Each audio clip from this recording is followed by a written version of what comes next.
Dans cette petite vidéo, on va regarder comment on peut installer le navigateur Google Chrome. Donc, si vous ne l'avez pas sur votre poste, c'est impératif de l'installer.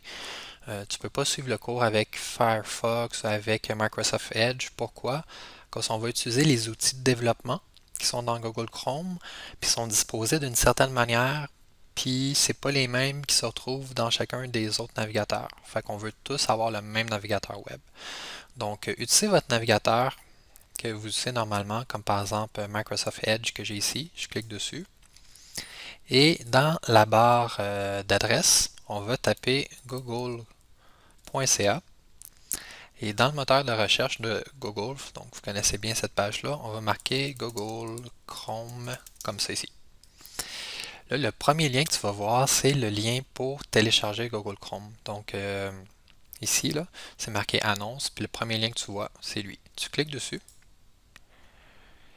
Et tu vas avoir une page pour le télécharger avec un bouton en bleu, comme ça, télécharger Chrome. Tu cliques dessus.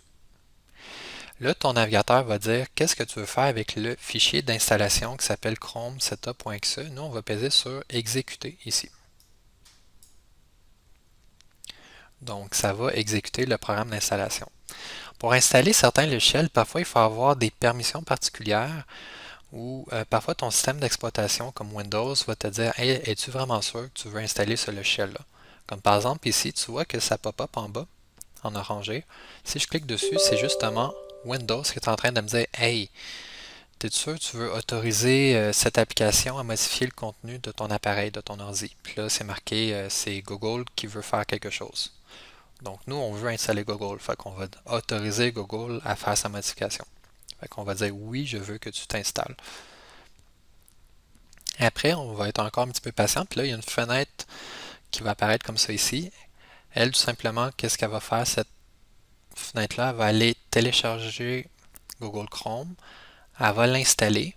Puis un coup qu'elle va être installée, tout bien configurée avec les configurations par défaut, ça va s'ouvrir dans ton interface, comme ça ici. Donc là, maintenant, je peux fermer mon Microsoft Edge et ne plus jamais le rouvrir. Et je peux passer le reste de ma vie avec Google Chrome qui est ici. Normalement, ça devrait avoir mis une icône sur ton bureau ici. Et on voit que l'application est ouverte, on voit bien le logo de Google Chrome. Si je ferme, là ça disparaît ici, mais je peux le rouvrir avec en double-cliquant sur Google Chrome. Si vous voulez tout le temps qu'une icône reste ici, même lorsque l'application est fermée, ce que tu peux faire, c'est que lorsqu'elle est ouverte, tu peux aller sur l'icône puis faire un clic droit et dire épingler à la barre des tâches. Comme ça, si je ferme l'application, mais j'ai toujours quand même accès rapidement à travers la barre qui est ici, sans avoir besoin d'utiliser l'icône sur le bureau. Donc c'est tout pour l'instant. Éventuellement, on va regarder les différents outils de développement, mais pour là, c'était juste d'installer le logiciel. Donc, vous pouvez passer à la prochaine vidéo.